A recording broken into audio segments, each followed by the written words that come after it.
And I believe we're live. We're good. We are on YouTube and we are live. So this is another episode of the Union of the Unwanted. As some of you guys might know, we do these shows every other Monday. We've been doing them a little earlier because it just actually it's my fault. It's my personal crazy schedule, and all the guests and Charlie have been very nice to kind of work around that for the time being. But we've been doing them at 5 p.m. Eastern time, so we'll be doing that for a little bit longer. And then, hopefully we'll get back to 7 p.m. But 5 p.m. Eastern time. And then every other, the weeks that we don't do a live show, we've been putting out flashback shows. It's actually Charlie's name, the reunion flashback shows, which is a great name for it. And I know we have a lot of new listeners and a lot of great past episodes that I'm sure some people have forgot or missed about near-death experiences.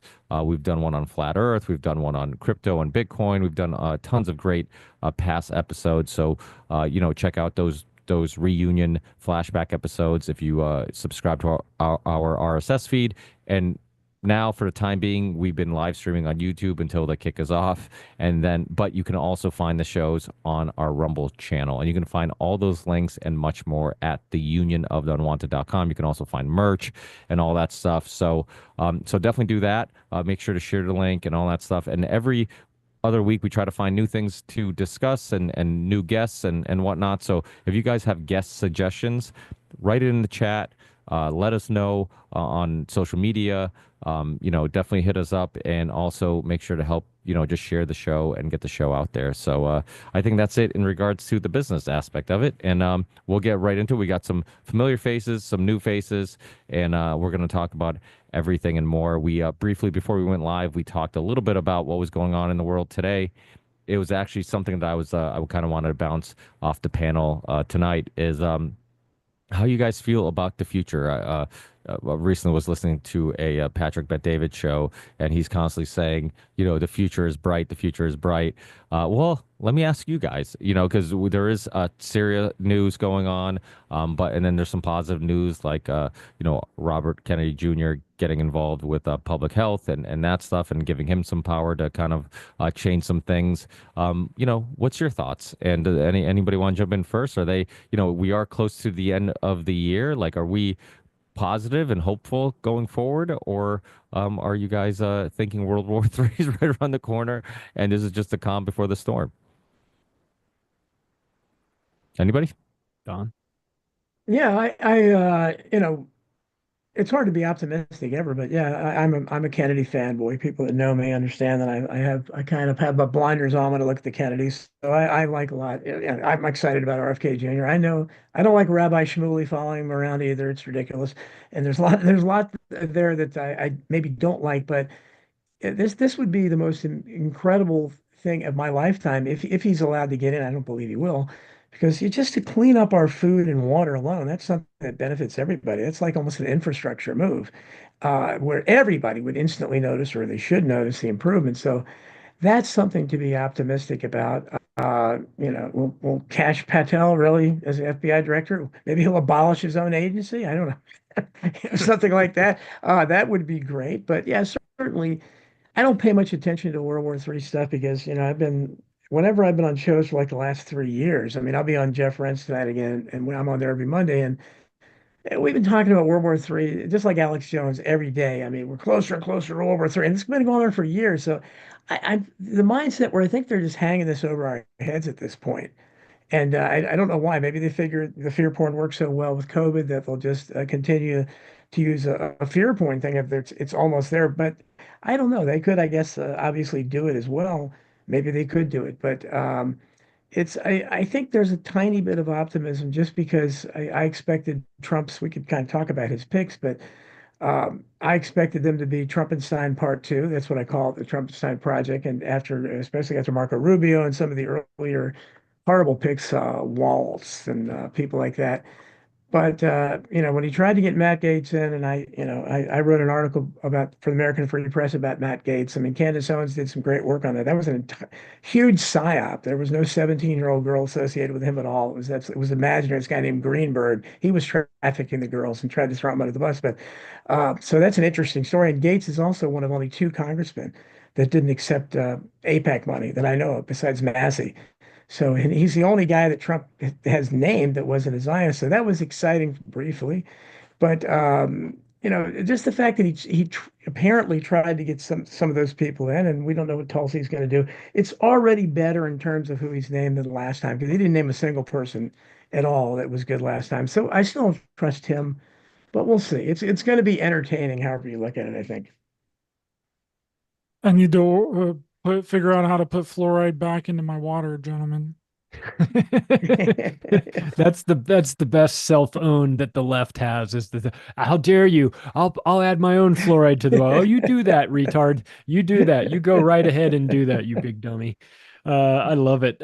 I'd love to feel. I mean, I have some optimism, I guess. If I've described this as sort of like a choose your own adventure situation, right? You either get the Kamala Harris version or you get the Donald Trump, and both come with different problems and different upside. Well, maybe not much upside, but we don't have the woke ideology and the crazy DEI stuff, and that seems to be on its way out. So that socially is a great thing. But of course, then you trade that for Donald Trump's technocracy, right? His rush into that. And it's like, holy, I mean, I might be begging for the woke stuff in like 3 years. You know what I mean? Like to try and unfuck myself from the current technocratic situation. So I mean, I think in terms of like domestically, I think if you're a business owner, you might look at the situation and feel like there's a little bit more sanity injected into your version of reality. Am I going to be able to keep my bakery open, or is it going to get looted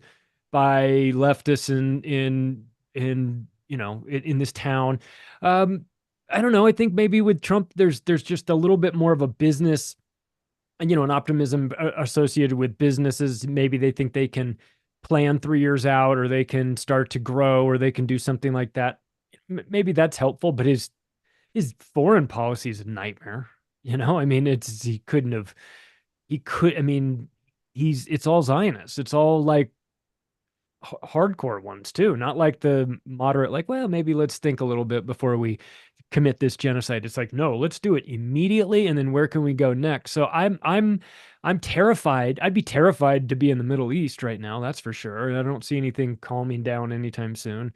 But here in the United States, I mean, we might be building a digital prison. Well, it seemed like Syria was almost preparation phase one for going after Iran. It feels like under Trump, they're going to go take care of Iran. And I always like to say I'm always simultaneously black-pilled and white-pilled. So, eternally speaking, I think, in the end, God wins. Gandalf comes down the hill. But in the near term, I don't think it's looking good. It seems like the globalist American empire is just winning. It's taking Syria. It's, messing around in Georgia, South Korea, Romania, all over the place. I have a hunch Cuba might not last much longer. And so, and the digital prison, as you mentioned, Charlie, I think that is our number one threat, and it's accelerating. Well, it is, and Trump just named Brian Mast, to your point, Charlie, about Zionists, the next chair of the House Foreign Affairs Committee. Oh, good So Lord. Did he he's really? Is he going to show up in his IDF uniform? He didn't show up in the IDF uniform. He did, however, have little dreidels hanging off of his fake legs, and it made a delightful clacking sound as he walked his way to the podium. It was lovely. But yeah, Brian Mast, and look, I hope that Kennedy's mere presence sparks a wave of various different cities and municipalities curbing some of the more ridiculous programs that they have, as they've been doing for the last 3 months with fluoride, 3.5 months with fluoride, because we're now approaching 100 different cities, along with the state of Florida getting guidance from the Surgeon General saying, hey, you got to remove this stuff, get rid of it now. So that's happening ahead of, ahead of the election, certainly. But also ahead of, regardless, to your point, Don, whether or not Kennedy gets confirmed. There's already huge steps being made in the right direction, as far as I'm concerned. And I don't care if, you know, some idiot liberals want to go ahead and stock up on fluoride pills and put it in the, you know, each and every individual plastic water bottle that they've let sit in the car for 5 days before they drank anyway. That's fine. That's fine. You know, nature finds a way. But I do think that any step towards, you know, people getting away from putting poison into their body on a routine basis and calling it food is a fantastic idea. Yeah, fully supportive of that. Yeah, I think that the only hope that we really have is that, because what really can Trump do in 4 years? Like that's the whole thing. Like he only has, this is a second term. He's got 4 more years to really try and make a dent in whatever, all the corruption and everything that's going on. Like he has a very limited amount of time. And if you guys watch that movie Civil War, where they talk about a 3-term president, I don't know, maybe. Yes. So I think that the thing that he needs to do is put people into place that is going to make a lasting impact after he's out of office. So that's really the only way that things are going to change. If you put people in there that are uncorruptible, the people that are going to be able to make a change, like Kennedy. If he puts Kennedy in a position where he can't be removed for a lot of years ahead of after, then I think we're in a pretty good position. But there's not really much that he's actually going to be able to do in 4 years. It's more of like a reprieve. It's another 4-year reprieve until the things all go crazy again. The election cycle is so wild because the first term, like half of your term is spent on campaigning. Like you really can't do anything. It's all the while Putin in Russia has like been president of Russia for how long now? Like 20 years or something like that. Like it's crazy. Yeah. Well, I think it will be again tested. This, you know, Trump threw me a curveball in terms of I just expected him to do the same thing he did last time, which is just tweet a lot and do nothing at all except for, you know, getting food fights with celebrities. But this time he has thrown a little bit of, so far he's thrown a little red meat to his supporters with some of these picks, and we'll see. I think the big thing is this Doge thing with Elon Musk and Vivek. Uh, you know, we'll see where they go with that. And now I don't know if you guys saw it, but Elon Musk tweeted out basically. I mean, these are some of the things people like me have been saying for decades. You know, it used to be, especially on the right wing, foreign aid was one of the biggest issues. We got to get rid of all foreign aid. Well, Elon Musk said, "What? You know, why do we have foreign aid?" And he's in charge of this thing. So can he do it? I don't know. And yeah, of course, I'm scared of some of the stuff he might do.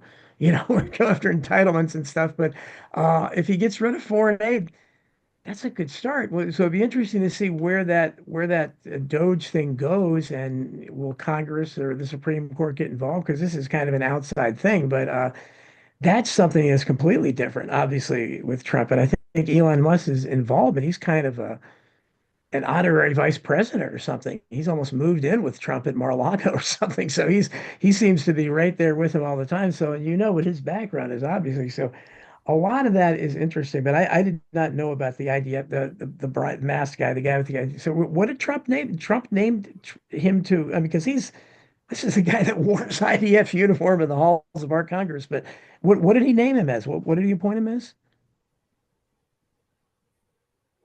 Oh, sorry. He was House Foreign Affairs Committee.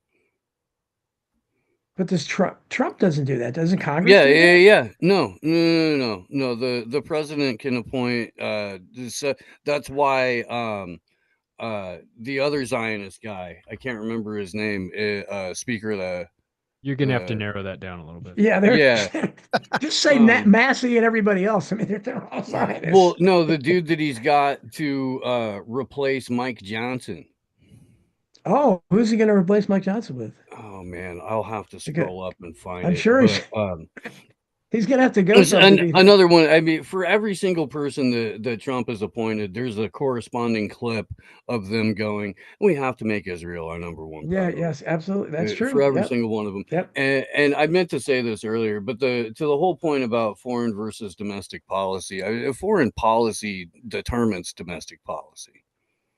and he can, promise the moon on the domestic front, but if he's not settling all of the accounts overseas first and foremost, then nothing's happening at home.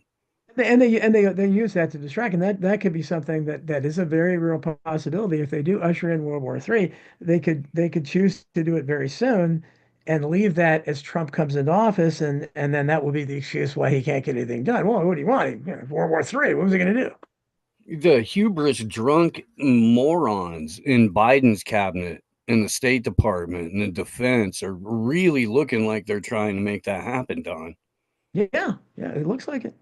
I don't know if it's that simple, but that certainly looks like what they want to do. And of course, the Trump with the Iran stuff, it's clear. So if that doesn't happen, I think there's a very real threat when Trump comes in doing something good and disengaging us from Ukraine and maybe ending that like he claims he can, but then switching right away to Iran, which seems to be the main target of everybody that he's named so far to the White House. I'll take some of the wins you guys mentioned, RFK Jr. fluoride. I think I read today they're talking about, was it FDA removing the red food poisonous coloring? Yes, So yes. we'll take those. But I just read this morning something that startles me.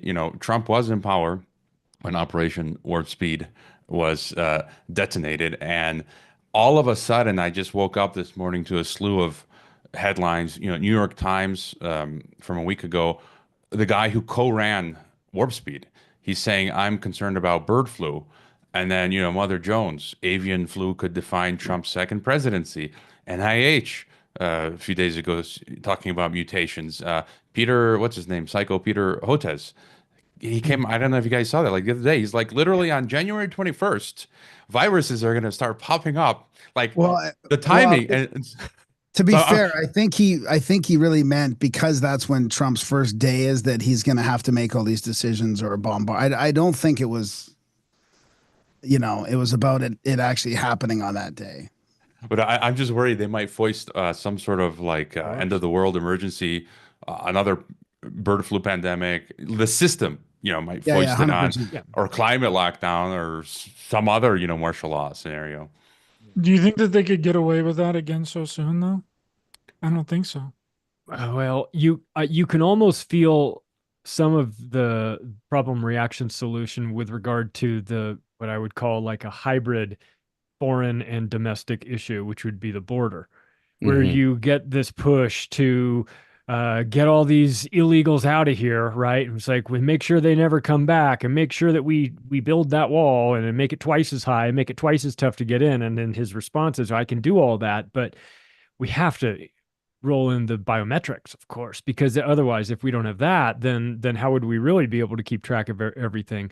And so I can see the right cheerleading his border policies without understanding that those policies will come back to enslave them at some point in the very near future. But there seems to be an appetite for the deportations, but unfortunately, as we know, when you run with a technocratic component of, the Vance, Teal, Palantir group, you're going to have some form of biometric surveillance baked into the equation just because of who's around him, right? Do we think that he gets in on January 6th? Like, do we think that the inauguration 100% goes through? I think it's going to go. I mean, just judging from the photos of the past couple days, where it's odd seeing him fly all over the planet now with Elon Musk. So Musk and Trump are meeting with like Macron and Meloni, and that just kind of signals like things are going to be smooth. He's going to be smoothed in. I don't know. Yeah, I don't think that. I think they kind of are looking at the future now. When you think about the other political ideology that runs shit, I think right now they're looking at like who's going to run against him. How do we make his life hell? I don't think they're going to stop him from becoming president. I think they've already tried that a bunch. So I think they maybe threw in the towel in regards to that. But I definitely think, it's always long-term plans, right? They're always zooming out, and they're always looking at, how do we eventually, ruin the way his presidency is looked at and what he can get done and all these other things. I mean, so it'll be interesting. I mean, I'm definitely one of those people that like I want to hope for the prepare for the worst and hope for the best. I think the fact that fluoride and vaccines are a Today Show, soccer mom conversation, it's a good thing because it wasn't years ago. Fluoride was kind of laughed about. If you brought it up, people are like, what are you worried about? It's in toothpaste. It's in, oh, what are you worried about vaccines? We give it to newborns and all this other stuff. So to me, those are some issues that I've been very passionate about for a long time.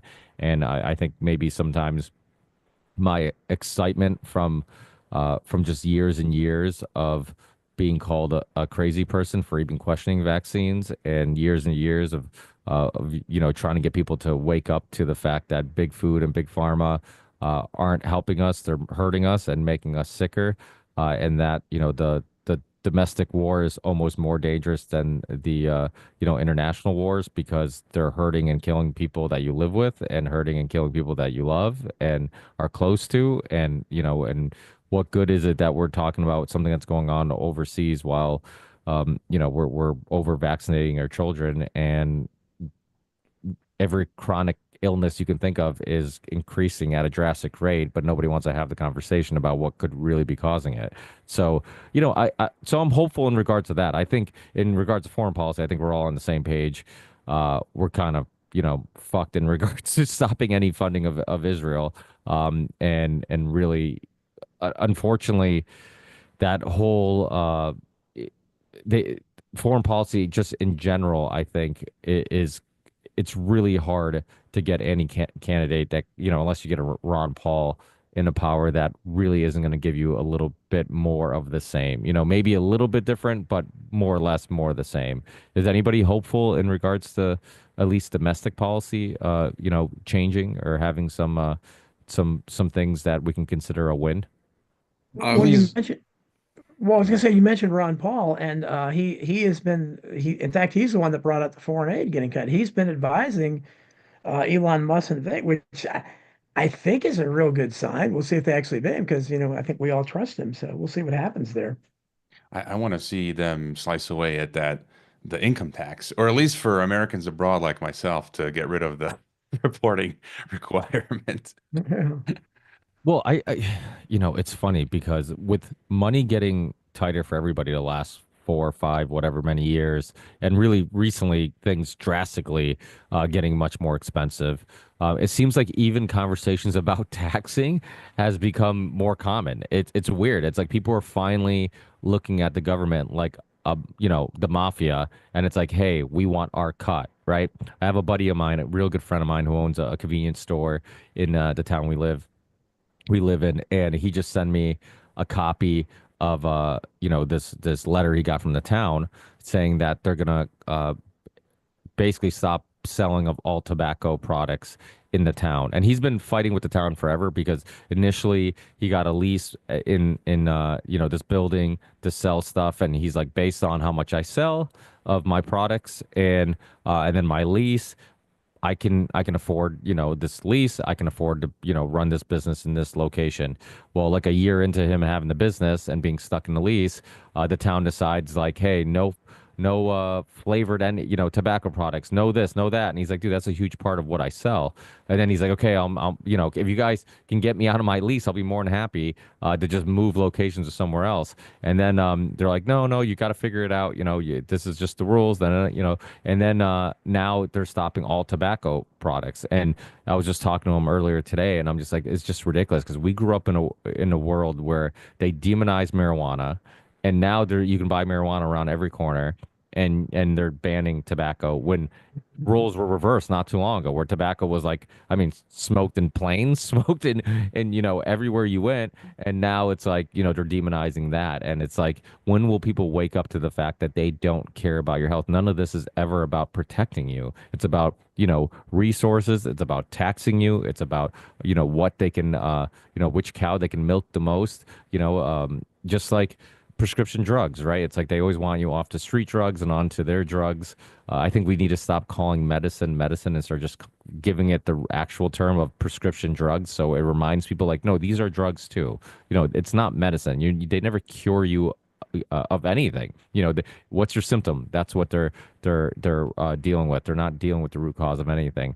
So, but I think not just fluoride and vaccines. I think even taxation and government overreach, like these are, it's at least in my personal life, it seems like people are taking these conversations much more seriously, and I think it's a good thing. And but something that a conversation I had earlier today with I have a niece that she tried to get food stamps. She lives on her own and she's early 20s. And she's like, I couldn't get food stamps. She's like, I don't necessarily need them. She's like, because I'm pretty good at like balancing my budget, but she's like, it wouldn't hurt. And she's like, I know tons of people who have them. And she's like, I live on my own. She's like, things are expensive, And so then we got in a conversation about universal basic income, right? And this idea of and I want to get your guys' perspective on this. Like, this is something that seems like in the future, we might be leading in, eventually we get to that endpoint where they sell us on the idea. And of course, I'm concerned about government overreach. I'm concerned about government having control of any of our, resources or whatever, or giving them any more control.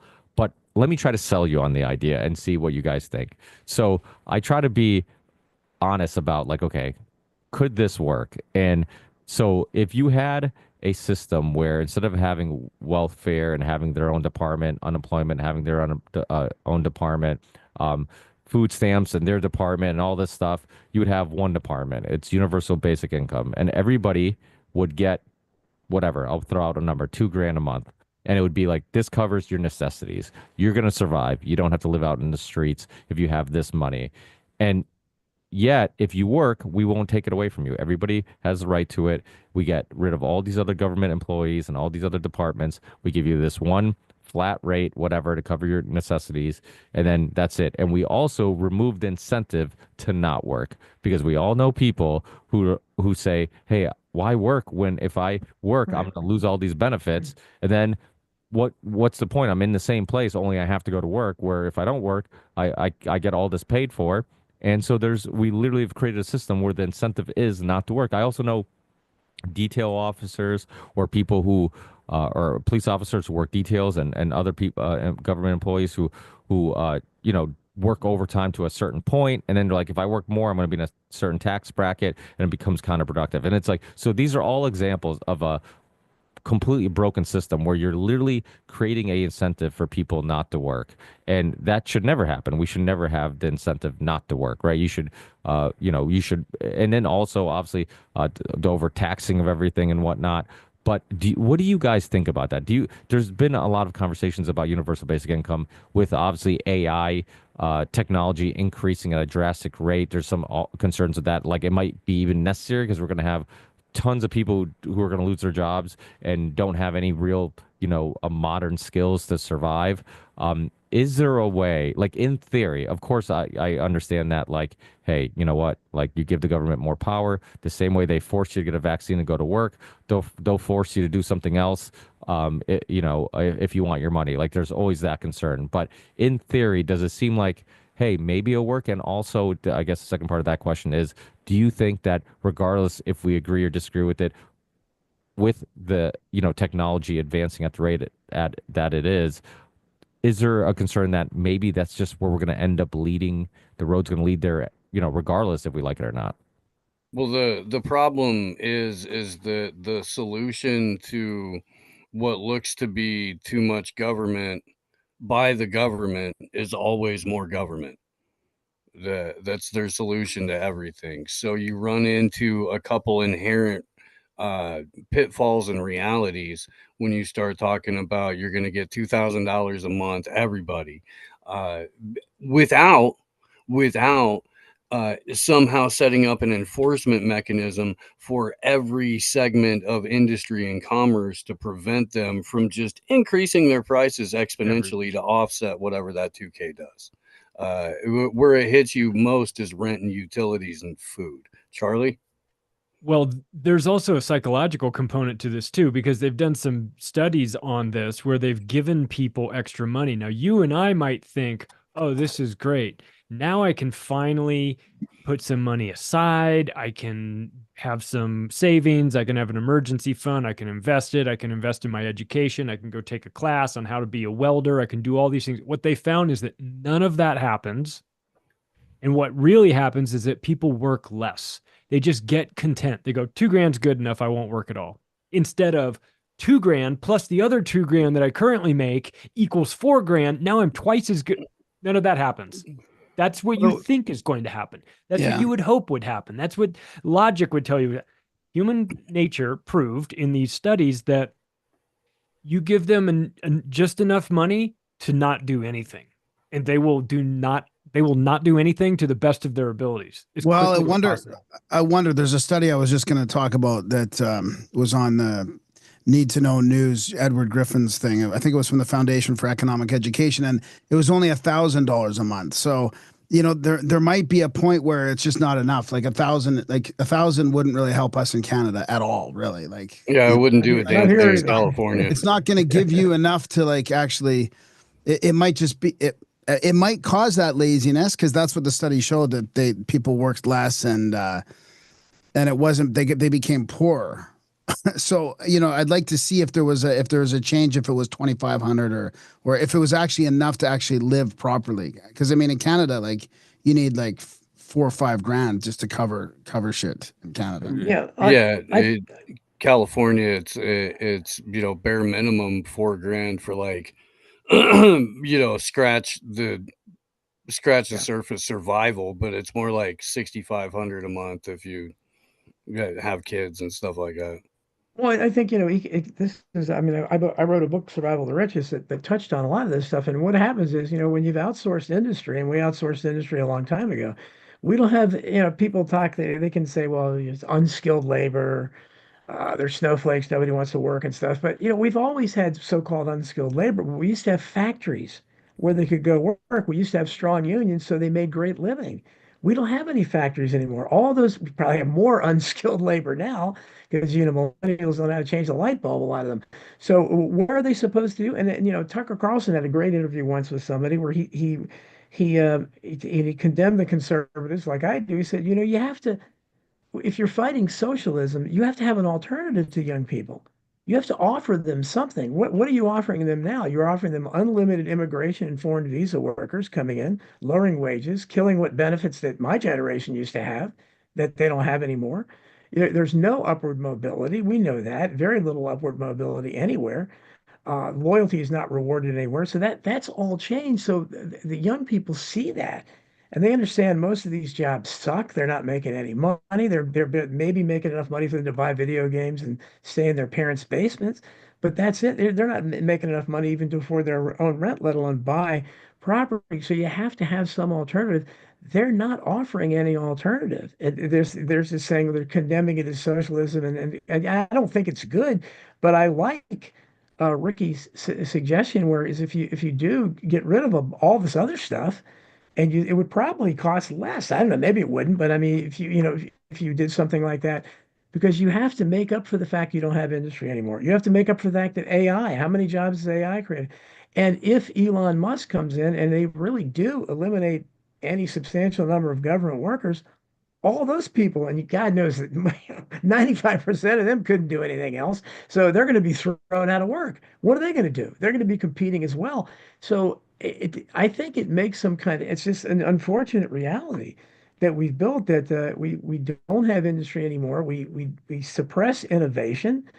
And so it makes it difficult. And obviously with the dumbing down we've done of the millennials and Generation Z especially, I mean, they're barely literate, a lot of them. So they're, you know, you have to look at, okay, what are we going to do with these people? How are we going? You can't just consign them. I mean, I guess you could continue to, you know, have them out on the streets, crapping on the streets in California and living in tents, I guess, whatever. Maybe some people are content with that. But I think we need to do, and so I think if they just use resources better, there is money there. You know, one of my favorite statistics is that, and I quote it often, is that if you divided up all the wealth in America between every man, woman, and child equally, and I'm not suggesting we do that, it would come to 344,000 for every individual.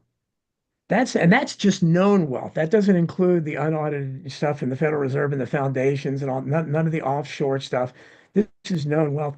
We have a lot of wealth here, and it's distributed in just unbelievably horrible way. Like, and after COVID, Ron Paul said that that was the greatest transfer of wealth from the middle class to the elite in the history of the world. And I don't know if that's true or not, but it seemed like so. I think so.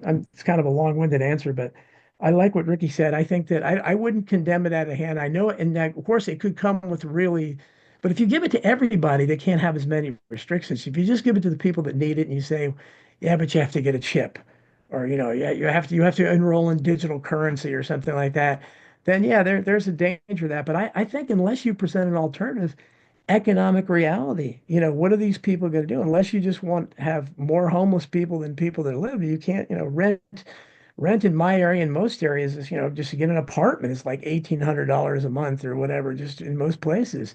If you're for just a one-bedroom apartment, let alone buying place. So you have to look at reality. What can these people do when you're paying them the kind of money you're paying them? And they're paying peanuts. They really are out there. And what they've done is with the college conspiracy, they're giving a lot of these college graduates that are saddled with those, they're giving them jobs that used to go to high school graduates. And now the high school graduates can't even get those jobs. So, but nobody talks about that. So, yeah, I think it's a discussion we need to have. Well, I think and so I've thought about this, and of course, anytime I bring up this topic, it's something that the initial pushback is there's studies that show if you give people money, Yeah. lazy. If you give people money, it doesn't motivate. I completely disagree, to be completely honest with you. I think, and this is why I don't. I think okay. So let me actually expand on that because I agree that those studies are correct, but they're correct because there's a flaw in our society. When you think about it, right? What did we do during COVID? We created the show, right? We didn't sit around and do nothing, right? I think most people are creative. I think most people search for purpose. I think most people want to do something fulfilling. I think that's what motivates us. When you think about your favorite artist, your favorite musician, your favorite inventor, Nikolai Tesla or whoever, like those are people weren't motivated by money. They're motivated by their work, their research, the best writers, whoever, the poets, philosophers, they're motivated by their work. I think inherently that's what motivates us. But I think what happens, and we're getting to the root cause, I think, of this issue and why, these studies unfortunately are true at the moment is the fact that most people don't have purpose or fulfillment outside of work. When you look at COVID, right? I know tons of people who hated their job, complaining about their job all the time. They were home for a couple of weeks. They could not wait to go back to work because they had nothing else to do. They had no other hobbies. They had no other interests, right? Where the rest of us were probably doing research, taking time to reflect, taking time to write, podcasts, whatever other hobbies we might have. So I think the reason why those studies are accurate isn't because that's inherently how humans are. I think it's because that's the type of humans we're molding. We're telling people like, and there's a great book called The Straight A Conspiracy, and the author Hunter Motz, who actually is good friends with Brian Cowan and used to have a podcast with him back in the day. And he talked about this study where they went to like a preschool and they asked how many kids in this school consider themselves creative or have imagination, and they all raised their hands. And as they went up the grades and asked the same question, less and less kids raised their hands. And why is that? Because drawing and being creative and critical thinking skills don't get you that A. You know what does? Regurgitating information, memorizing stuff. So you end up turning off the part of your brain that is, the natural critical thinker, the natural, creative person, and you end up just being a machine that just regurgitates information. So I think if we get to the root cause of the issue and say, hey, maybe like a Montessori type of school or some type of teaching that focuses more on like, what do you enjoy? Like that's what we should be doing. We should be pushing you in that direction, and we should help kids find hobbies and passions and expand on that, and not tell every kid like, hey, forget what you like, just, try to be a lawyer, try to be a doctor, get a high paying job. By the way, lawyers are usually scumbags, and doctors are usually the unhealthiest people because they're overworked, and so it's like to me, maybe it's a root cause, the root cause of why these studies do come up with those outcomes is because of our schooling, and maybe humans aren't supposed to be like that. Maybe we are. I mean, like I said, I don't think any of us, if we got 2 grand, 3 grand, whatever, throw out any number, we would stop doing what we're doing. Obviously, none of us are in podcasting for money because we all know there's none there. So, I mean, what do you guys think?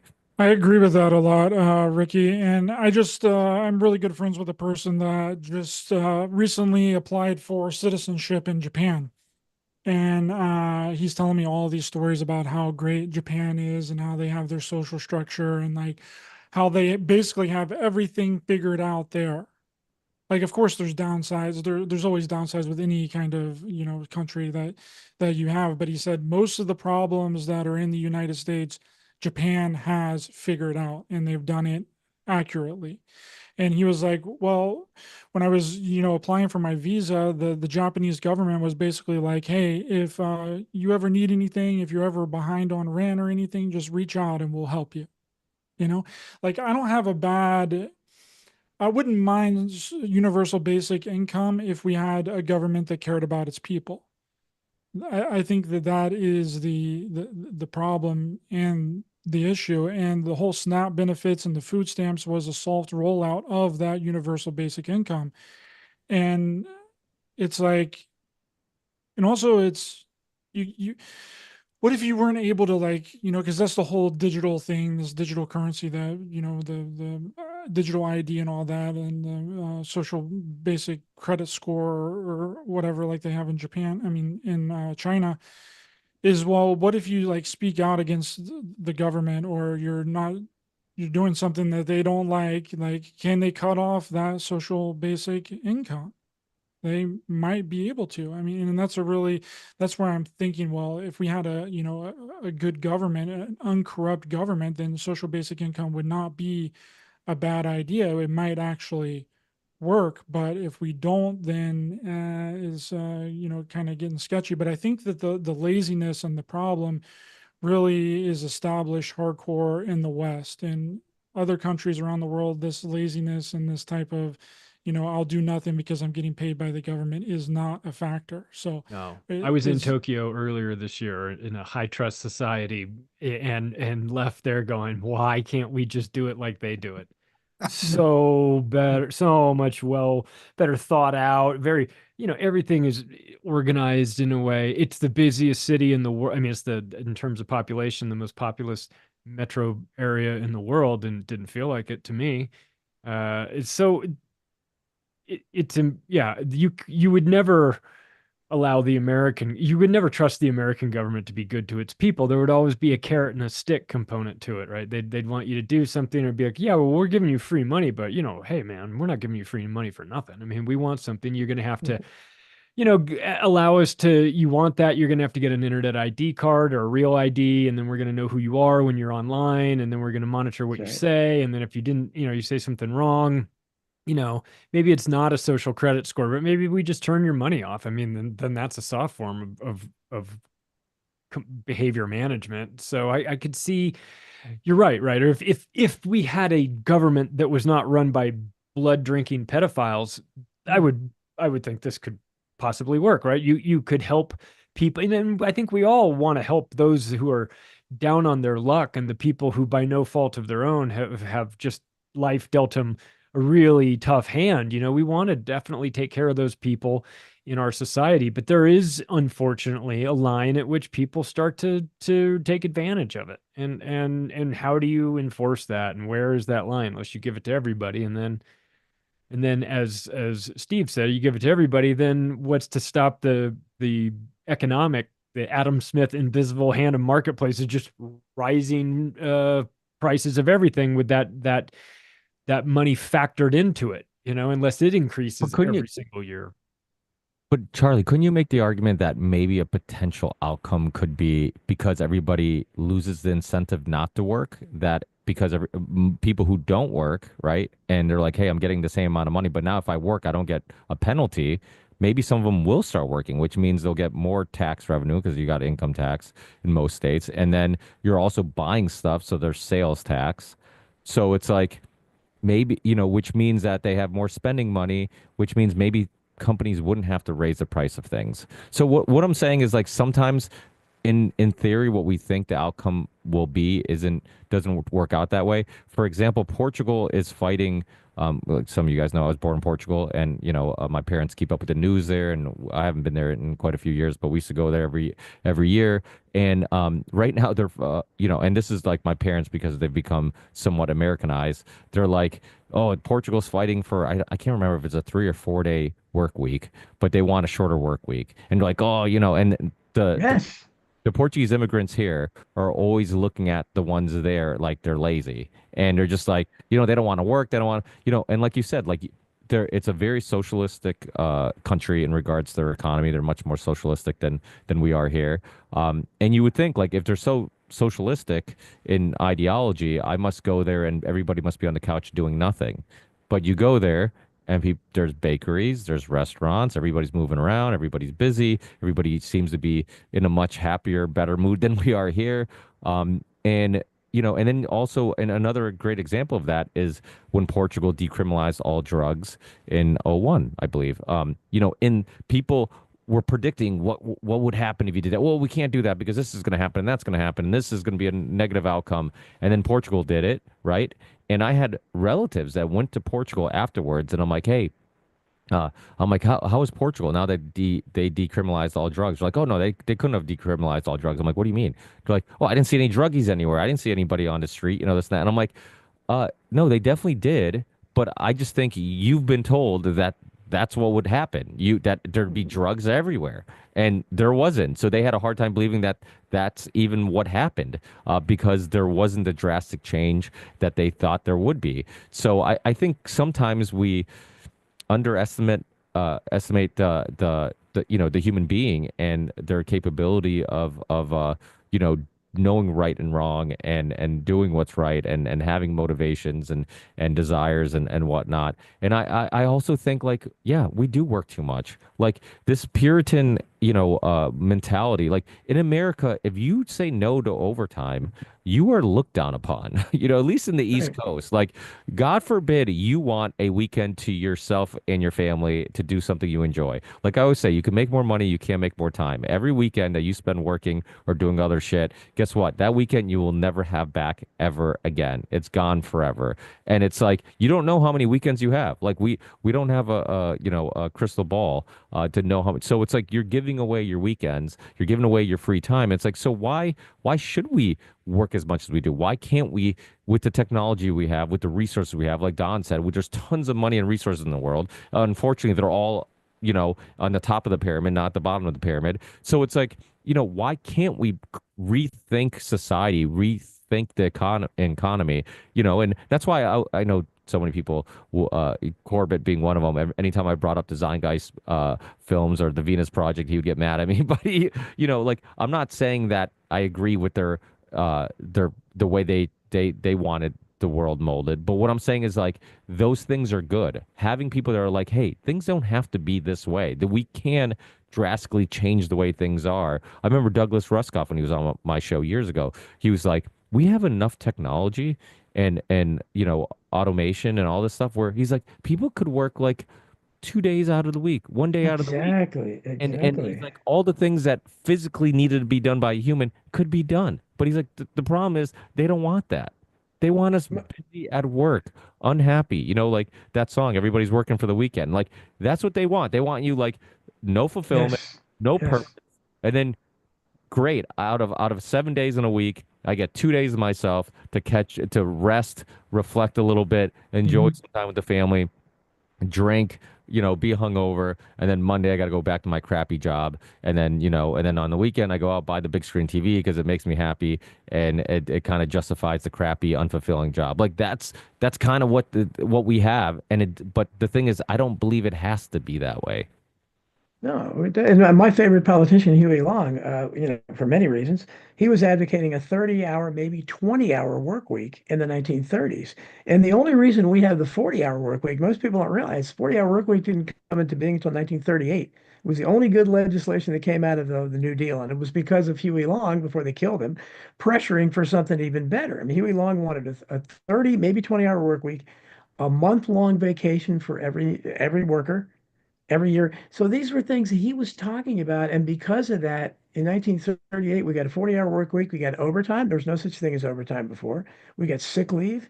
Up until 1938, the average worker, there was no such thing as vacation. They couldn't take time off from work to do it. So all these things happened because of him. Now, if he was alive today, he would be saying just what Ricky was saying.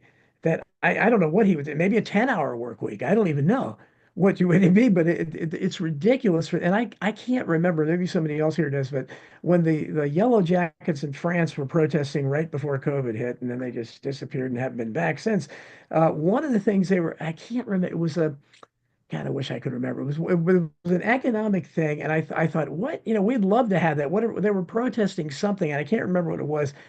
I get the sense, I have never been to any other countries, but I get the sense that a lot of these other countries do many things better than we do. And we like to brag about stuff and everything, but I call what we have socialism without services. We pay for a socialist nanny state and we get nothing in return. I mean, nothing. Food stamps are very hard to get. I wish your niece luck, but they're very, very difficult to get. Medicaid is almost, you have to be destitute to get that. So there are services, but they're very difficult to get, and you have this huge bureaucracy enforcing it that you could easily, get rid of. And what would be? You look at France, there's a real socialist country. When someone has a baby there, I think both parents get a year or 9 months paid off, and they send people to your house to help with the laundry. They Or, deliver diapers. Yeah, I or mean, I'm not saying we do that, but I mean, that's something, okay, if you're paying these taxes, you're getting something in return. Here, we have an infrastructure that hasn't been touched in 60 years. When Cynthia McKinney was in France a couple of years ago, she told me she drove all the way across France and didn't see a single pothole. That's a first world country. We're not a first world country. I don't, we doing crazy stuff like sending all the money that we do, to places like Ukraine and wasting stuff and padding each other's pockets and all the corruption. So we don't see anything. Most people don't know that Americans pay more in healthcare taxes than any country in the world. And that includes the universal care. And look at what do we get in return for it? So I think that we're getting an awful deal. And I'd love to have somebody like Huey Long around today to see what he'd be saying about it. He's wouldn't believe it. yeah, or And even also with like Japan as well. Japan, like they do like all public transportation. Nobody drives cars there. It's all Yes, like bullet yes, yeah. trains. Like why do Yeah. we not have bullet trains set up in the United States? It makes zero sense. It was $1.25 for me to get on the subway and go anywhere in town I wanted to go one way. well, don't you guys know about the trolley car conspiracy? They used to have trolley cars everywhere, and then Yeah. in the West Coast, and then they had a front company that bought all of them and crushed them, and then come to find out it was like GM, DuPont, a bunch of companies that obviously had an interest in replacing those trolley cars with diesel powered, gas powered buses, and they crushed all of them, and then they investigated, found out that it was a conspiracy, that they did do that, and then I forget what they got for a fine. It was something like minimal, very small, and yet, it's like they just changed the direction of our public transportation, and yet they get a little fine and they move on, and that's it. So it's yeah, without a doubt. I mean, it just there's no reason why we can't have more services. Now, the thing about the universal basic income, like Don said, I agree with him. Like everybody who's really looked into this, it actually would save the government money getting rid of all these departments and just paying somebody, having one department that takes care of universal basic income. The other thing too is that, like, I've said this before, we're only as strong as our weakest link, right? We're only as good as our weakest link in society. Like people are like, oh, who gives a shit? Tell them to go to work, or who gives a shit? Who cares about if their addiction, and who cares about them being homeless, or who cares that they were born in a broken home and they were, molested and now they're on the streets, robbing people. Like, who cares? Oh, that's not my kids. Well, eventually it will be your kids, because what happens is, like, I'm seeing it now, even locally. I live in a pretty nice town, but this town is now seeing homeless people, or at least nearby. And all the local towns, you're starting to see more homeless, more addiction, more this, more that. So now it's getting to a point like, this isn't an issue I can ignore, because my kids play in these streets. My kids, my family lives in these neighborhoods. So it's like, it will affect you. So it's in everybody's interest to bring people who are, dealing with the worst things in life, bring them up and help them out. And, I get this whole, like, only the strong survive, like, get out, stop being lazy. But not everybody starts on first base. Some people don't even get a bat, so, yeah, I mean, any thoughts on that?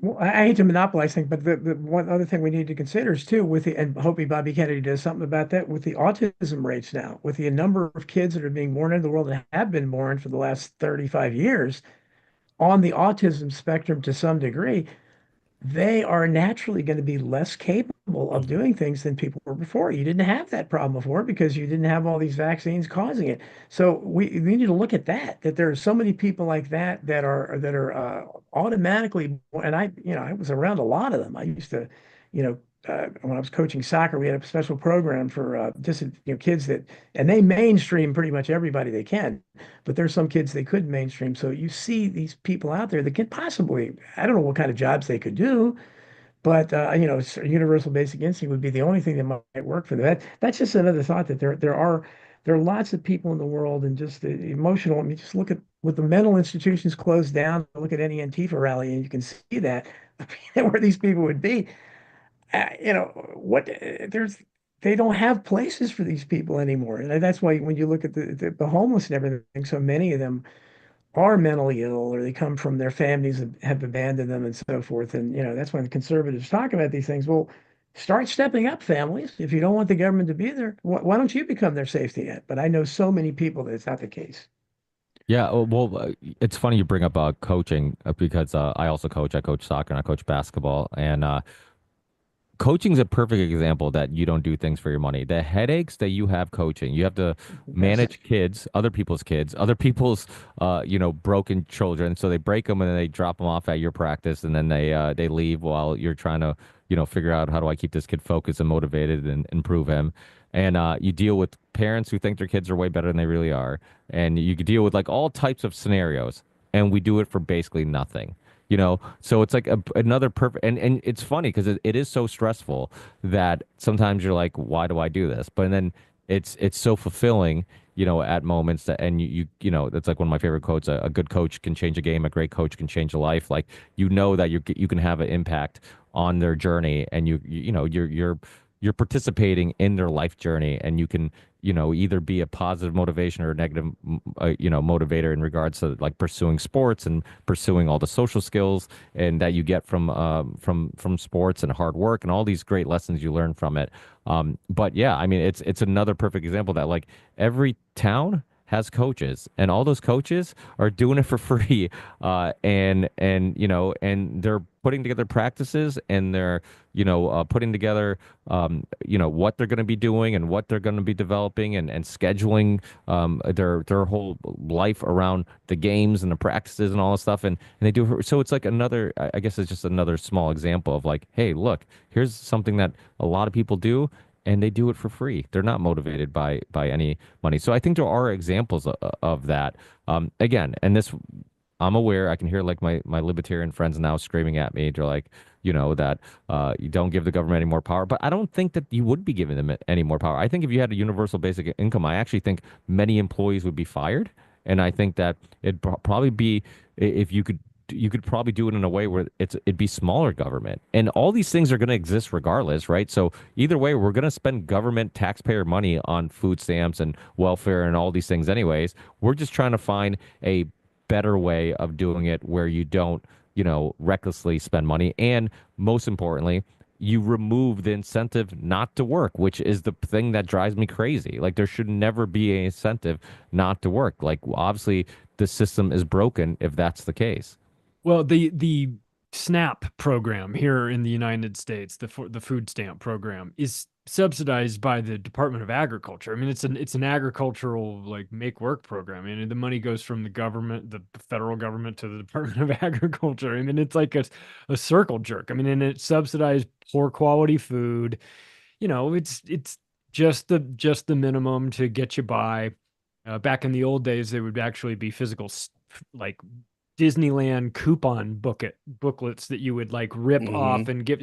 And we knew this because in USC in South Central Los Angeles, we knew that, you know, there was a certain day of the week where it was going to be the food stamp day and you didn't go to the grocery store on that day because there'd be huge lines. Or if you wanted to make a deal with people and trade food stamps for alcohol, that was the day to do it. You could go out there and hustle in the parking lot.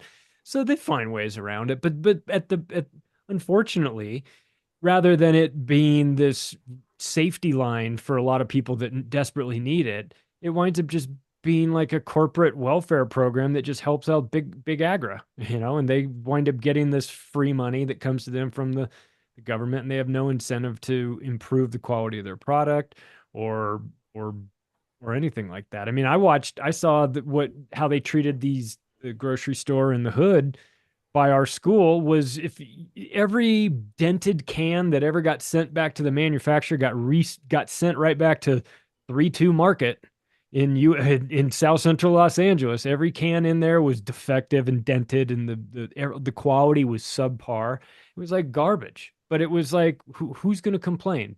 Everyone getting on food stamps going to complain? What do we care? You know, that was the attitude. Like, we don't. You're lucky you're getting anything. So there was always a very, I don't know, if it wasn't humiliating for the end user, it also poor nutrition on top of that. It didn't seem to improve their lives so much as it did just give them diabetes. Give them diabetes. Yeah. I think an important question for this would be to Ricky, like, is there any stipulations on this universal basic income? Is there things that people can't buy, or can they buy? Or because I know with the food stamps for a long time, there were certain stipulations that you couldn't buy things on, like you couldn't buy energy drinks, you couldn't buy alcohol and stuff like that. So would we be just giving this $2,000 a month to everybody that they can use whatever they want the money to use on for? That's a good question. I don't know, but I mean, I'd be curious to see if people did recklessly spend it, right? And they end up spending it on a 12 pack instead of food. If they end up just being hungry and they're like, maybe I should stop doing that. If they, if it balances out itself, like if it does that, if people just are given the money, it's like, hey, you're on your own. You're getting zero extra help. So it's like you can go buy tons of Doritos, you can go buy whatever, like, but you're on your own. So I think, again, to bring up Ron Paul again, like I kind of like his perspective on things in regards to like, I remember when he was asked about the abortion, just his theory on abortion during one of the presidential debates when he was running. And he's obviously he's always been very consistent with his views and his principles. So they were trying to like corner him to say like, well, you're anti-abortion, so don't you want to like, make it illegal, or whatever. They're trying to get him to not be consistent with his views, and he was consistent with his views. He's like, no, the you don't fix the problem by getting the government to enforce anything. He's like, what you do is you try to inform people, like this is why we think it's bad. This is our opinion, and informing people and reaching them that way is a much better way than giving government more power and having them, come up with any laws or whatnot. So I kind of think same thing with this. It's like instead of saying, hey, you can't buy this, you can't buy that, because let's be honest, even like what people eat or what people should eat, that's very subjective. I mean, I've had tons of different doctors and health nutritionists, experts on my show, and they don't all agree. I mean, there's certain principles and certain things that you do see like a common thread with, certain things, but they'll disagree on certain things. And So it's like, okay, if I can't eat this, this is based on whose opinion, like, and whose research, you know? So it's The like, problem. yeah, that, you know, so instead, like, hey, let's inform people. Let's put information out there. Let's let people just maybe focus, you know, put the information out there like, hey, let's focus on the things we know are bad for you, like preservatives. I don't know why I can't talk today. Sometimes the immigrant in me comes out. But you know, if it has ingredients, like maybe don't eat it. Maybe focus on like whole foods. Maybe we disagree if it should be a keto diet or a vegan diet or a carnivore diet, but like eat things without ingredients that weren't made in the lab or aren't in a package, you know, and focus on that and kind of get Would that. there be a would there be an age cap on this? Like what age would be do you think personally that you would be able to get a social basic income? Because I think that's another important thing. There's Oh a lot of yeah, and would it nuances when it comes to this. does Social Security get, raised to match it, lowered to match it, absorbed into it? I got a whole bunch of questions too, but go ahead and Oh, answer my sorry guys, I'm not prepared to write the policy tonight. No. I mean, for everybody can answer the questions. I just there's a Yeah, couple yeah. of things I No, but wanted to. those are important questions because those are realistically things you would run into, real issues and real bumps in the roads. I mean, one thing about Social Security and I mean that's a huge cost, right? I think what some of the biggest part of our the government's budget, some of it's like Medicare, Social Security, all these things, which kind of makes you start. Let's really get kicked off YouTube. It really starts sparking the conversation about COVID, and it's like, who were you killing? All those Right, exactly. expensive Don't worry. Mhm. Don't worry. We got a problem. We got a solution for Social Security. Just give us a couple more years. Well, I mean, here's the thing though. They've tried UBI as pilot programs, test programs in a number of different places in the US, and every single place they've done it has resulted in massive failure. They started it in Stockton back in like I think 2017, maybe even earlier. Yeah, but that's for Nate and they're from like they're not, you know, those type of people don't know what to do with that money. Yeah, and I Well, distrust and I here's the thing. distrust who It created a nice, black market in Stockton for a little while, and then they yanked the program, and even the black market went away. Go ahead, Don. No, I'm saying, and I always am skeptical about when we hear these because one of the things we talked about earlier, one of my favorites, and again, as a Huey Long fan, I one of my favorite quotes I hear all the time is every conservatives when you talk about how the wealth is distributed. Hey, you know what? If you divided everything up all equally, if you started from scratch again, within 6 months or a year, the same people would be rich again and have all. And I said, well, that's a very self-serving thing to say. I mean, it's in your interest to say that. Certainly, we won't know because you haven't done that. But I think those test pilot programs, I suspect that maybe they were directed at people that were really bad off, maybe were drug addicted, and were pretty much predictably might have done stupid things, and Oh yeah, they it was all means tested. Yeah. yeah. So I think they would fail. But I would look at it, okay, let's look at, families that are, barely scraping by or something like that, or things like, and see how they go. Because I don't think I think if you're not, if you're irresponsible before, yeah, it's going to feed your irresponsibility. If you have a drug addiction or something, yeah, you're going to, oh, cool, I have more money to buy drugs. But that's kind of a separate problem. But I think for the majority of people, you wouldn't see that. And I think the cost, I mean, I can't believe I'm kind of advocating it, but only if you got rid of all these other programs. If you had to figure out what the total cost of all the social safety net programs are that really don't work for most people and figure, okay, how much are we paying for this? How much would something like this cost? And of course, you'd also offset it with, getting rid of departments like Department of Education and really cutting into the Pentagon. And you can save so much money there. And I think overall, I don't think you'd be paying more for it. Okay, but what does that do to cost of food? Because you've got a number of these grocery stores that are relying on subsidized farmers to get kickbacks from SNAP programs and things like that. And it all just it keeps, cycling back around. So again, if you're it sucks because the solution to this particular problem with government is either more government or Yeah, less that's true. program. And so you would have to have government step in, doing what Kamala Harris was threatening to do, where she was going to say, okay, we now have price controls. We've got this, we've got that. You've got caps on everything. You've got, and I'm not saying you don't need to do like rent out of hand. I just looked on Facebook Marketplace for average cost of a 4-bedroom rental in the city that I'm in, and it's $6,000. Yeah, $6,000 a month, and there's a lot that are 12 to 15K a month. Are you in Southern California?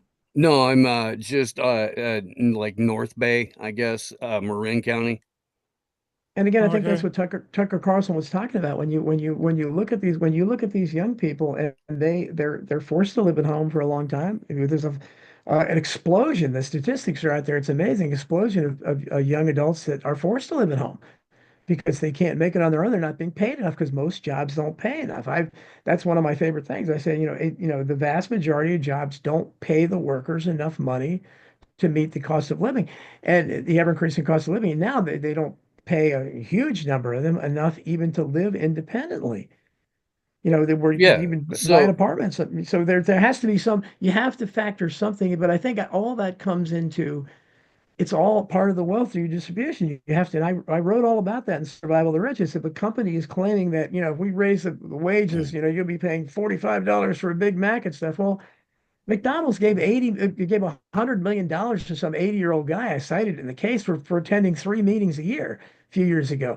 All these companies are doing that. They're wasting money like crazy. They're paying, Al Gore gets paid by Apple. Last County was paid $630,000 a year to attend 4 meetings or something like that and sit on the board of directors. These companies are, when they say this stuff, again, it's because that's the way. They don't want to pay people at the bottom of anything, and that's why, this is getting into something else, that's why you continue to have so many people advocate for immigration.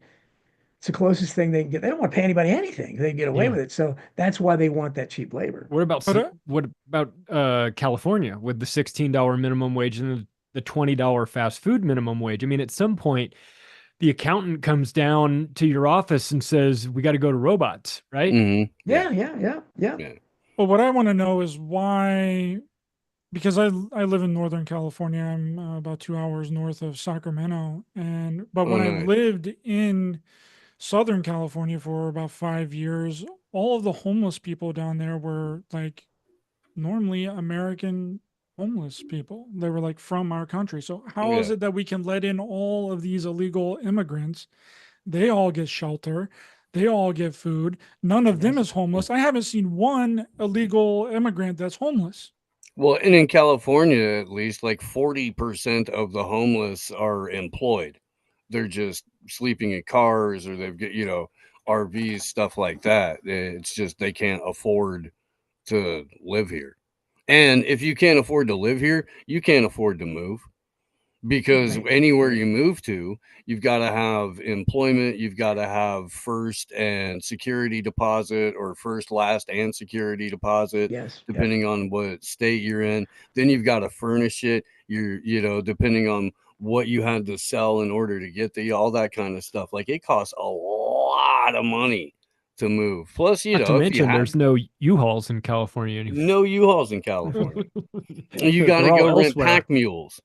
You got to rent pack mules. You got to take them across the desert into Nevada, where you can then rent a U-Haul. But you do have 50% of all homeless people in the United States of America in California, which is something. In Colorado. Let's get to foreign policy. There are also a lot of veterans. That's a huge part of our home. That's really what the number is, 1 out of whatever. Unacceptable. Yeah. So it's like we're all patriotic when we're sending them. It's when they come back that we're like, hey, you're on your own, and that's been the theme for a long time. I know we briefly talked about like, can the public be tricked into a big, conspiracy again, in regards to convincing people to lock down or whatever it may be. The war thing, I want to believe that the answer is no, because it was recently that, what was it, the COVID committee thing where it's like literally every conspiracy ended up being true. So you're like, okay, maybe people get it now. But foreign wars kind of tells me otherwise, because it seems like every time we have a war that we were lied into, we easily get lied into another one. And I just don't get it. Yeah. I'm like, didn't we just go through this? Like, like Vietnam and all the way to now, just about every war has been based on a lie. So it's like, well, I don't understand why people keep falling for it. But I also think maybe some of it has to do with the fact that it is overseas. I always say foreign policies, some of the topics that is the hardest to get people really motivated, for, because of the fact that it's not really it doesn't affect your everyday life per se. Like, you can still go out to eat, you can still do whatever. We could be in a war or not be in a war. Most people wouldn't know in their everyday, movements around the country. So it's hard to get people to really be passionate about what's going on, and like, hey, do your research. We're being, this money that we're giving to whoever is causing these deaths and these, whatever. So I just, we have like this disconnect with the word. Like, we use the word war, but we almost tend to forget. The average person tends to forget, like, when we say war, that means like people are being shot. There's dead bodies. People are being killed. People who are pulling the trigger are dealing with PTSD and trauma. People who live in the places that are being shot at are dealing with PTSD and trauma. Like, there's a lot of really shitty stuff that comes with the word, and yet we're just like, yeah, give more money to Ukraine, and like, let's keep going, So it does seem like it's some of these domestic issues. People they take a little bit more seriously, especially COVID. I think COVID was one of those things where, like, it hit home. Like, now they're trying to vaccinate you. Like, it's not like, we're shooting at other people, but now we're shooting at you. The needle's coming at you, So it's, it is, I think, one of those issues that woke up a lot of people. How many of you guys think that the pendulum has swung, right? Because it seems like since the election that all of a sudden, like, woke ideology, I wouldn't say disappeared, but I don't think it had the force and push and, I guess, energy that it has now. It seems like people are now, like, pushing back against it a little bit more. Do you guys sense that, or is it that just in my little bubble? I don't know. Did you see that Volkswagen Beetle commercial? Hey, first of all, I'm a longtime fan of Jaguar. I am really, really disappointed with where the brand's headed. Their United Colors of Benetton Ruby Rod from Fifth Element ad, that thing. I have a 2014 Jag, and I've always been a huge fan of the E-Type. It's I think one of the most classic, beautiful cars I've ever designed. I've been trying to get Ian Callan on the show ever. He's one of my favorite car designers. He was responsible for some of the most beautiful Aston Martins. He was a huge part of when Jags got beautiful again, the XJ, the F-Type, the F-Pace, all those things. So it's like, now all of a sudden, and this is what happens when you get a bunch of suits and ties together and you're like, we got a great idea to make more money. It's like, let's just throw a bunch of things that have nothing to do with the car in a commercial and promote the shit out of it. And it's like, I don't even get it. And then the whole, like, going 100% EV, Jags, like, the whole origin story, it's like they're supposed to have, like, grace, pace, and space, and it was about, like, a car that you enjoyed and you felt something. And I don't know, EVs are just soulless to me. Like, I think it's like having a digital watch. Nothing against digital watches, but I think there's still something classy about analog watch. And also, I think we connect with mechanical things more. Like, we're mechanical, right? Like, we have moving parts and we have joints and we have these type of things. So I feel like there's something inherently more human about something mechanical than digital, and I think that's sometimes the appeal of it. That's how they're going to get you with the robots, Ricky. That's how. Well, I have an episode that I haven't put out yet that's coming that's talking about Germany. And the statistic I saw that in German schools, 71% of the kids in 4th grade couldn't tell time. Well, That sounds worse than here, Charlie. What about reading the Because concept? they were all from elsewhere. They don't even teach cursive anymore. Like, nobody's No, I haven't that for a while. No, that's like hieroglyphics. If you want to, like, keep something hidden from your kid, you can. Yep. It's like writing in a foreign language. Well, It's what perfect. cursive does is it activates both parts of your brain. Yeah. At Can't have the that. same time, like it's a highly important skill for especially children Yes. to develop, Yes. and it's Yep. one of the things that helps children develop into critical thinkers is that they can then through various different methods access both parts of their brain at the same time. And there's a very, very, very solid reason for removing it from public schools, and it's because they want goo-brained little trans retards. I don't even Well, think they're they do getting 'em. gym in schools anymore. I don't think they have PT or gym at all either. So they're just getting rid of everything. It depends. It depends. There's PE in pretty much at least in every school that all my kids have been in. Now, granted, But do you have to do it they though? haven't been in Santa Cruz County for a very long time, which is where they grew up. But my youngest is in Gold Country and going to school, and he's got PE every day, and he's a middle schooler. But is it required though? Do they have Oh to yeah, take yeah, PE? yeah. It's not an Okay. elective. Yeah. messed Now it in up. high school, your junior and senior year, it is an elective, but my kid who's now in college is an absolute meathead. And it just meant that he got to go work out for an extra hour a day, on the school's dime. And so he was about it. That just reminded me of when I was in high school. I went to most of my high school in Croatia at an all boys Catholic school, and I came back to Illinois to finish off high school. And I came in late, and the only gym class that was available for me to sign into was like an all girls aerobic class. It was just me and another guy in the back. Like we have no choice, But This um, is my favorite day every day. You but, but with the UBI stuff, I can't just help think I'm the what do you call it, perpetual sort of cynic that it'll end up in dystopia. I kind of feel like it's with Marxism. I feel man is evil by nature. Our governments are vile. When have we not really had bad governments in history? And that somehow, Marxism is nice. Some people will say it's nice in theory, but it can never be applied because we've got maniacs running all over the planet. And same thing with UBI. I don't know. I just feel like it would end up we'd end up with like the Matrix or something. Well, I, Elon I, Musk is a big proponent of UBI. yeah, And he is. the way that I see that happening through what they're talking about Doge shaping up to be, which is the implementation of AI government, through the elimination of a number of uh, needing to go government offices. I don't want any, sure, man, get rid of them.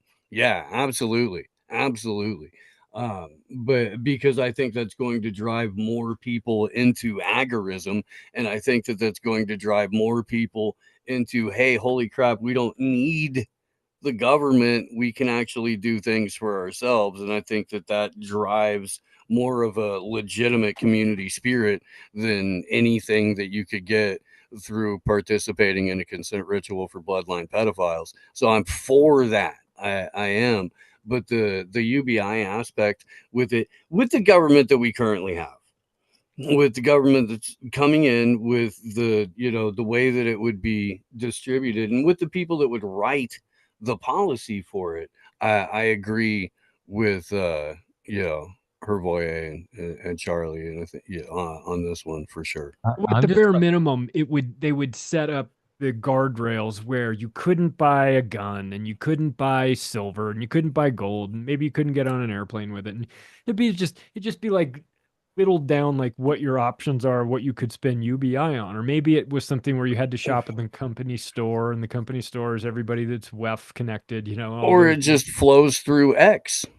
or right, or it's platform sensitive, or maybe yeah, you get this free money, but it only works geographically within a 15-minute radius of where your official home base is set up. And so yeah, Well, it's free hey, money, if but you're it's location specific to where you are. And then we don't have a 15-minute city per se, but your money isn't going to work 16 minutes Charlie, outside. you're a good little they them, you can apply for a travel permit every 90 days, and then you can also enter into a lottery for an additional travel day.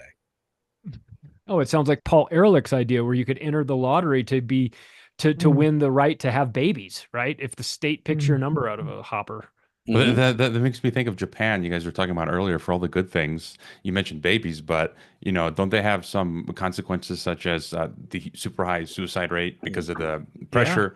And no one wants to make babies. Like the last time I checked, like the Japanese women and men are not interested in sexual. Yeah, both relations. Japan and South Korea have pilot programs they've introduced where they're because South Korea is 38 grand. I guess it's like 40 or 48 grand for Japan if you want to go over there and start a family. That's going to be they're going to be Japanese, but that's They'll better take than it nothing at this point. It's a Yeah. demographic collapse. Otherwise, I saw that recently that they've opened up their, I don't know if it's visa or what it is, but more like it's kind of like sexual tourism in a way. It's a P and visa is Okay. what it is, Charlie. Yeah, it's a P and visa. 42,000, and we will supply you with a woman that you can have a family with. Thank Or God. man. Hey, I if don't was think single, if I I was a don't think single they're man, I would be discriminating. doing it, bro. Yeah, you have to move to South Korea though. You have to, you have to move to Japan. Which I hear is lovely in many places. I haven't been since I was 12. I don't. Yeah, you can Let's be hear it. neighbors with James Corbett. There you go. Yeah, that would be fun. That would be fun. Well, American men or just Westerners going to like Japan, China, we get looked at like we're exotic. So, Oh yeah, I watched. I went to Shanghai with a buddy of mine who's a 6'5", blonde-haired Mormon guy who they would cross the street to look at him and point at him and just laugh and then walk away. They're the most socially uncomfortable thing. He's like, what is going on? I said, well, they've never seen anybody quite like you. I mean, you are a mutant to them. And so they believe in dragons, but they don't believe in tall blonde people. I don't get it. Well, I had when I was in 2006 when I first with Peace Corps was dropped off in the Gobi Desert in a yurt in a little village. Like a few days later, a local Mongolian teenage kid brings two French women to my yurt, and I'm like, "What's going on?" And they're like, "Your friends are here." And because they almost have no contact with foreigners, they thought like all of us foreigners know each other and we're friends. And I'm like, it was really awkward. And like, we had tea. I gave some tea to these two French women, and then they left. And it was just an interesting experience. Did you communicate? Did you guys have a language you could both speak, or were With you the just Mongolian, having tea? Yeah, no, with the French ladies. Do you speak French? Of course you do. You're a no, boy. but I think Okay. they probably spoke a little English. But yeah, Okay, so The first lady's a man, by the way, in France. Just letting you know. right, yes, If I've looked into that, there's a lot of evidence that Candace Owens is actually right. yeah. And it's not that hard to believe when you look into it. It's like most things on the surface, it sounds crazy until you do a little digging. You're like, wow, this isn't crazy at all. I gotta give credit to Taylor Hudak for this. This is before Candace ever uttered a word about it. Taylor, and she lives in Hungary. They talk about this stuff, I think, a lot more in Europe. But yeah, Taylor was like, dude, I will die on this hill. That's not a woman, that's a man, baby. All Austin Powers about it.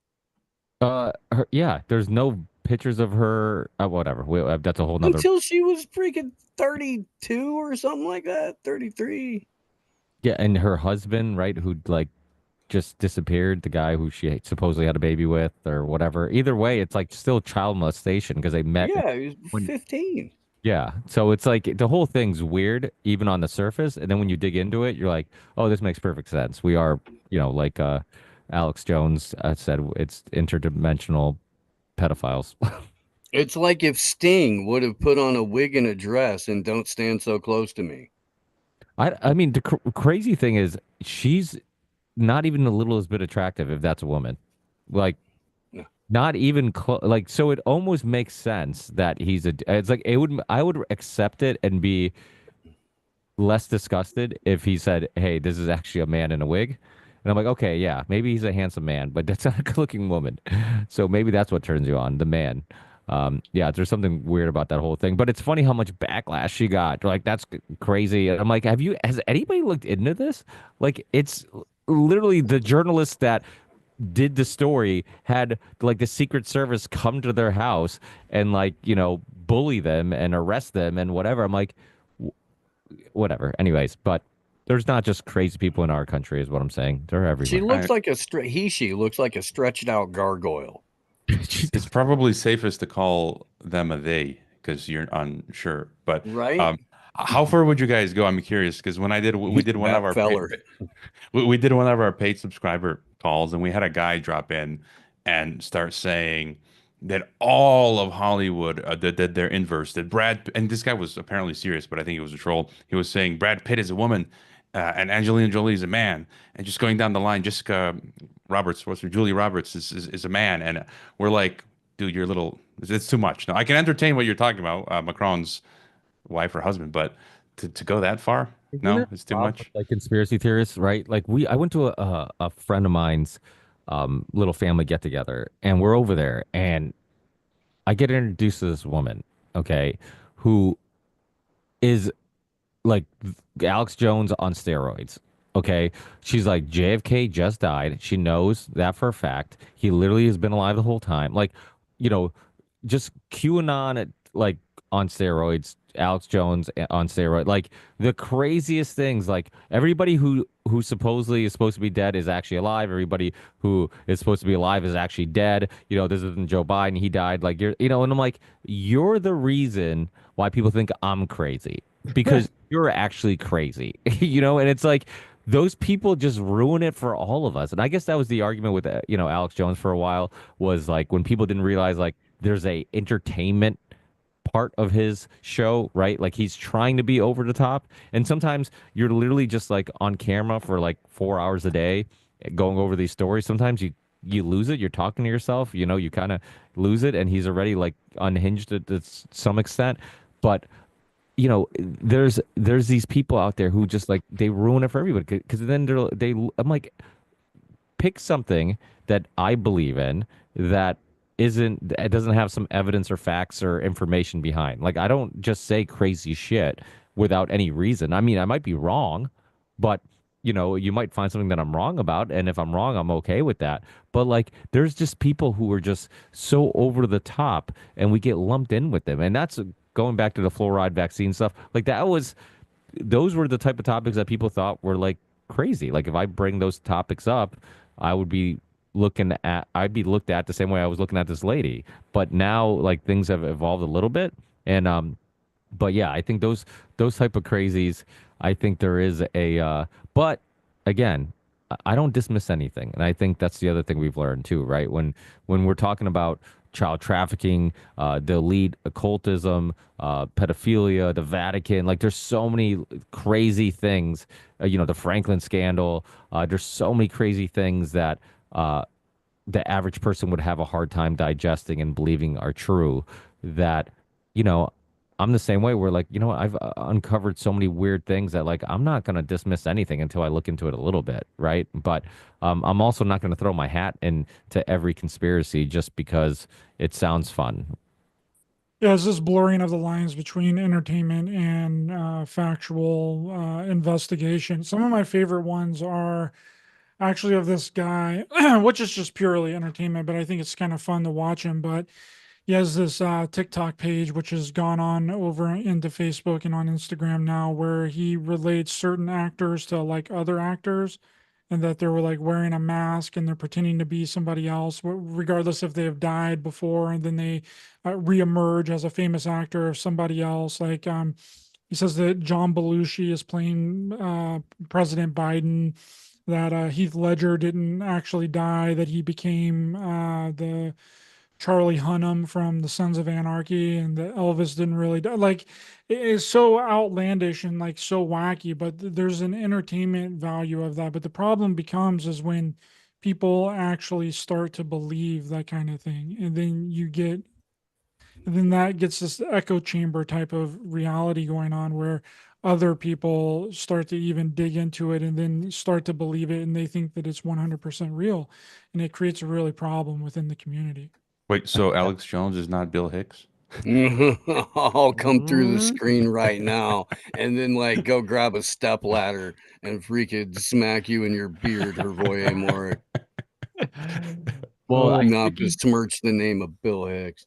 we do. Ricky, are you up against the clock on coaching today?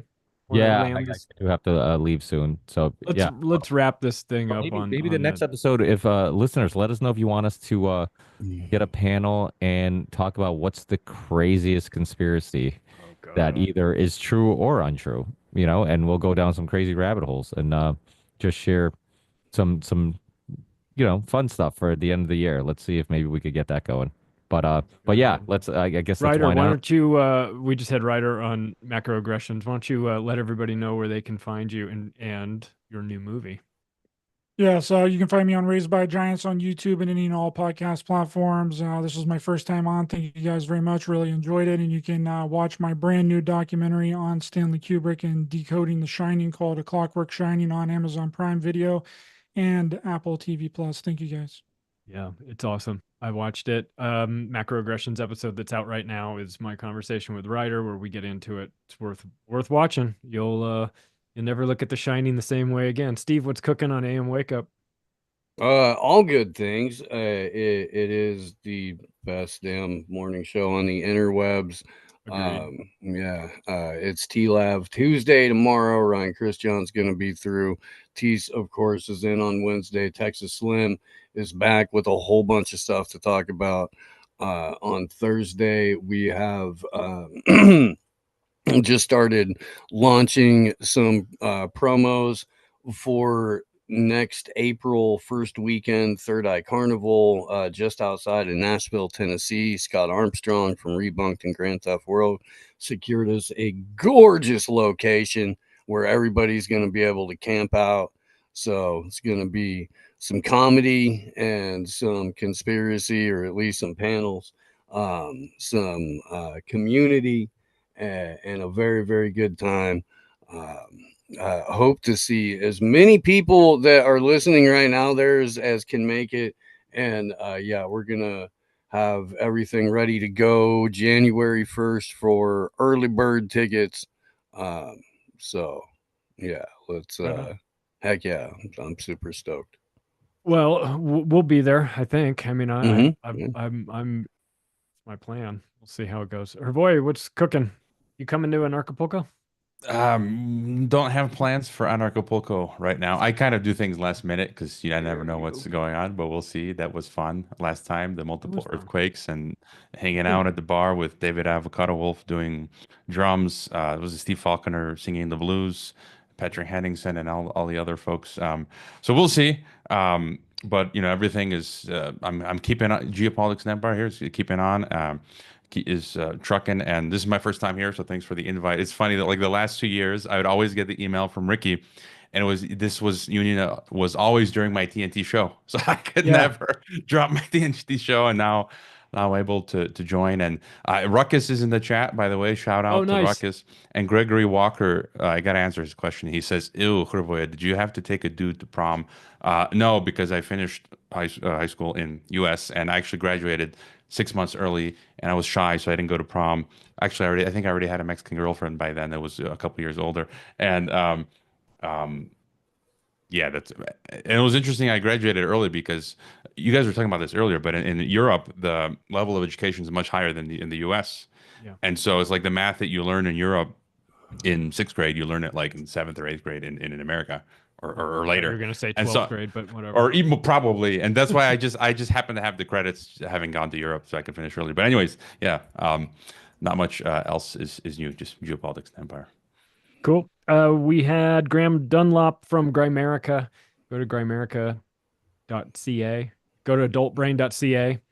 And get Mini yourself... doc too. The mini doc that Tease did for Grimerica. I watched it. Yeah. It's great.